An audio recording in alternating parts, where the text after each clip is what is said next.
This episode of Rick and Rick Rule the World is brought to you by Taskin, the first name in ultra stylish, premium quality travel gear, like the exquisitely designed Taskin One expandable backpack. With 9 practical variations, the Taskin One is always the right size for wherever life takes you next. Save 30% on your next purchase when you use the promo code R&R Take 30. That's R&R Take 30 at taskinsf.com. And welcome back to Rick and Rick Rule the World. Rick Matheson and Rick Wooten. And you know what? It is time to play Loaded Questions, our week quiz of happenings in the worlds of marketing, media, tech, and pop culture. At question number 1, which of the following 1970s movie franchises is being reborn as a stage musical? Stage musical. A, Jaws, B, Rocky, C, The Godfather, or D, Alien? Which of these 1970s movie franchises is being reborn as a stage musical? What? Wow. Okay. I'm going to go with The Godfather. It seems like it might play well in a musical.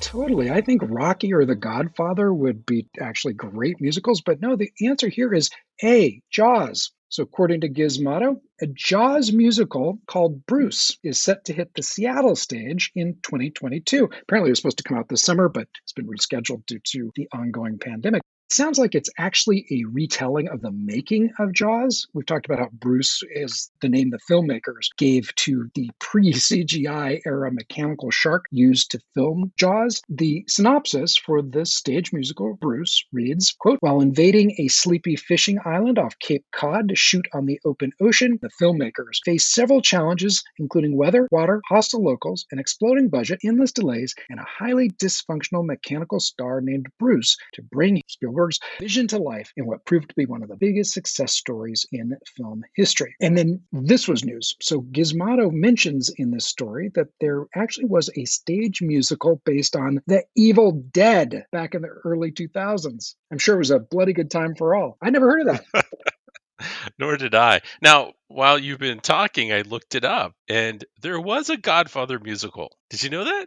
I'm not surprised. No, I did not know that, and it seems like a natural. Yeah, no, it was called The Godfather Musical. Luca Brasi Sleeps with the Fishes. And it was way back in, it looks like 2013. Huh. Well, that's pretty interesting. Now, how do you do a musical of The Evil Dead? You know, it was That's just crazy to me. I it was obviously a little more of a comedy show, a little bit of a parody. But anyway, I've heard of this one Yeah. only because I follow Bruce Campbell on Twitter. Yes, I really do.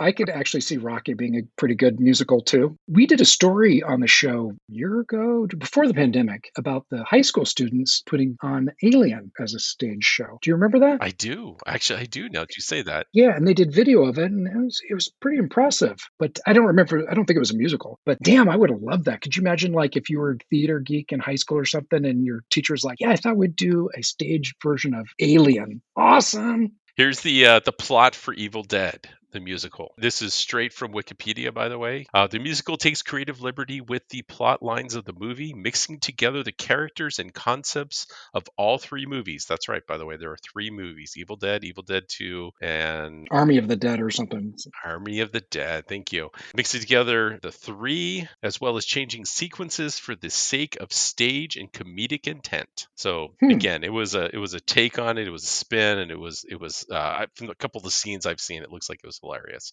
But that was way back, I think, in 2003, 2004. Yeah, if it was spoofy, I could totally see that working, but kudos to whoever thought of it. Okay, question number 2. Which popular snack food brand has reportedly averted employee walkouts over so-called suicide shifts that allegedly included mandatory overtime and 84-hour work weeks at its Kansas manufacturing warehouse, even as the company's net revenue growth is said to have exceeded all of its targets? Which of these Wow. brands? A, Frito-Lay, B, Hostess, C, Planters, or D, Rick and Rick's time capsule pot brownies?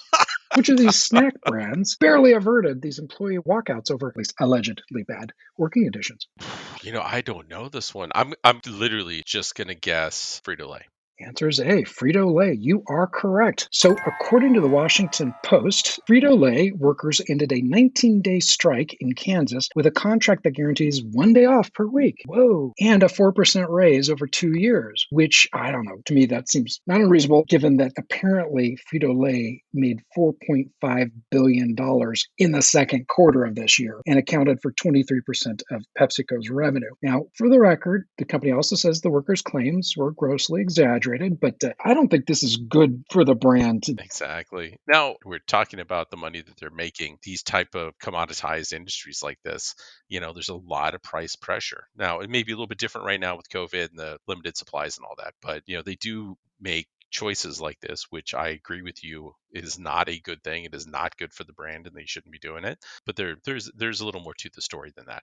Of course, and we do want to be fair. But my point is, look, I believe it was well over $1 billion in profit. I'd have to check, but $1 billion in profit. So that's after all the salaries, the R&D, the marketing. When you see a company where there's over $1 billion, or sometimes multiple billions in profit, the people who are actually doing the work are getting paid very low. I was thinking when I saw this story, we've seen this rise of these ESG funds, environmental, social, and governance funds, where they invest in companies based on how sustainable they are or social good or governance. I don't think we should be surprised if more investors and consumers start to select brands based, at least in part, on overall worker conditions. I love my Doritos, Rick. I feel like I was like a big chunk of those revenues in the second quarter. But I got to say, this kind of reporting can make me feel a whole lot less positive about the brand. Yeah, that's bad. Come on, Frito-Lay. All right, so final question. Which of the following rank among the 300 new words recently added to dictionary.com? A, oof, B, blamestorm, C, yeet, or D, show? Which of these words rank among the 300 new words recently added to dictionary.com? I will tell you that my son is hoping that it's yeet. So I'm going to go with yeet. You are absolutely correct. And in fact, all of these words are being added to dictionary.com according to Gizmodo. Including it show?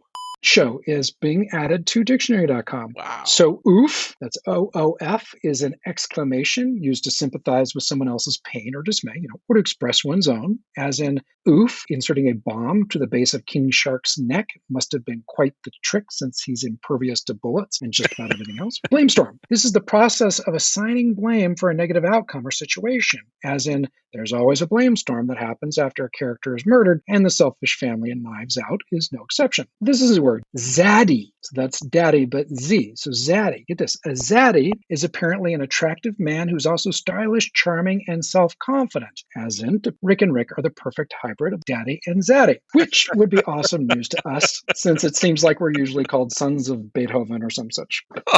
Anyway, we're kidding, of course. But yeah, Zaddy is a word. Show. Yeah. Show apparently is one word. I think it's one word. A chaotic event or situation, often one that turns out badly, as in the years 2016 through 2020. And yes, yeet, an exclamation of enthusiasm, triumph, pleasure, joy, etc. Now, apparently, yeet can also be a verb, as in to hurl or move forcefully, either with an object, as in someone just yeeted a water bottle into the crowd. So weird. Or without an object, as in my cat yeeted out of there in a big hurry. So yeah. See, listeners, this episode has been educational. You've learned new vocabulary words like yeet and zaddy. The more you know. So I just looked up Zaddy on Urban Dictionary just so I could get the full explanation. Their definition's a little interesting. It says a fine, handsome, and sexy-ass intelligent man that makes you smile every time you see him. He knows how to handle business in and out of the bedroom. You low-key want to have his baby. He makes you all parts of you excited, including your mind. He smells good, looks good, and is good. Jeez. See, we're going to have to get Rick and Rick Zaddy t-shirts made. All right, folks. Well, that's going to round up this episode of Rick and Rick Rule the World. Rick Wooten, why don't you tell people where they can find you online? All right. The best way to get a hold of me is on Twitter. I'm at Wooten, Wootten. And what about yourself, Rick? I'm at Rick Matheson on Twitter, and you can find all our social profiles and past episodes and more at rickandrick.com. Until next time, keep yourself safe and each other safe, and keep on coming back to the one show where everybody's name is Rick. And everybody rules the world.